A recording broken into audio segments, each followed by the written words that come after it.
going to teach you about cheese today. What do you know about cheese, and what do you actually do with it, Kathy? Well, you'd buy it from the grocery store, you bring it home, you use it here and there, you forget it in the back of your fridge, it grows some fuzz, you scrape it off, and then you might just throw the whole thing away. I know, and that's sad because that's a waste. But if I told you you could keep it in your pantry, what would you say to that? Would you believe me? Yeah, right. No. All right, well today we're going to show you some of the freeze-dried food that is cheese. And cheese is amazing because you'll always have it when you need it. So we have lots of varieties too. We have the different size cans, but we have cheddar and Monterey Jack and Colby and Parmesan and any of the cheeses really that you like, we've got. Now they last a long time, so it can keep in your pantry for about 25 years. And once you open it, how long does it keep? Do you know? After you open it, it's a good year. As long as no moisture gets into the can, it stays good right up until you need it, which is more than you could say about the cheese you buy from the store. So I like to eat it out of the can because it tastes delicious. Me too. And I also like to just sprinkle it on my Caesar salad. When I'm making Caesar salad, I sprinkle a bit of the Parmesan on it, and I let it refresh with just the moisture from the leaves. And we'll show you a little bit of our cheddar, for example. This is like an aged cheddar, so you can see that they're actual pieces of grated cheese. And it's super easy. Do you want to show maybe a few things of how to refresh it? Sure.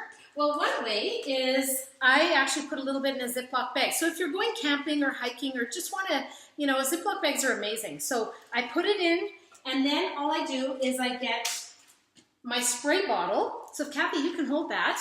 Then I just spray and mist it in so that this way we're not getting too big droplets of water because otherwise it'll clump together.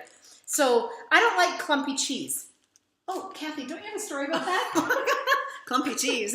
We were refreshing some cheese for pizza, and my husband was refreshing the vegetables, and usually we say the hotter the water, the quicker it refreshes, but we were just refreshing everything while I was making the dough. Well, I told him, and obviously needed to specify a little bit more than I did, but he refreshed the cheese with some hot water, and he was refreshing the veggies with hot water, so might as well the cheese. But do you know what happened? I was like, I cannot believe how that was just such a big mounded ball of cheese. It is real cheese. Eating it out of the can is a little bit different to get used to, but it is real cheese. So adding regular tap water is good. And I'll show you that with this, right? Mm-hmm. So don't add hot water. You will get a ball of cheese. So here's our cheese. It's just the grated in a container. We like to put it in a container to refresh it sometimes just because it's quick. And especially when you're using it. Let's say you're going to put it on pizza. Just refresh it, shake it up in the container, and then within about 5 minutes, it's ready to put on your pizza to melt. Right. So this is one way of doing it, just like the other way of spritzing it. You really don't need a lot of water. You don't want a soupy mess. See, like right now I add a little too much, but it will refresh. I can always just add a little bit more cheese, but it will absorb that. So just do a shake and go. This is one way of doing it there. Sure. And there's another way too. So this is Kathy's version of refreshing it really quickly as well. So we just put it in a strainer. There we go. So we don't have that pool of water like what this might do, although this works really good. And then we just add a little bit of water. So we'll just add the water to it so it all gets nice and wet.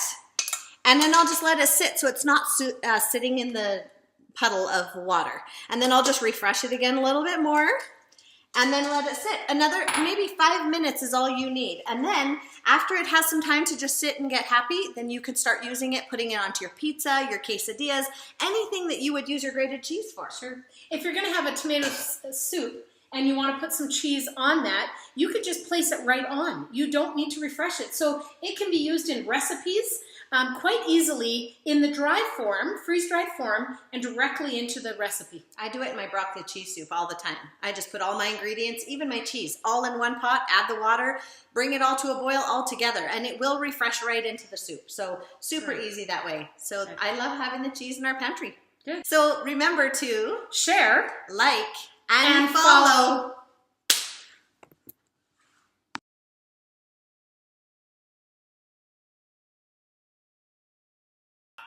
Hi, I'm Kathy. And I'm Annie. And we're excited to show you about cheese today.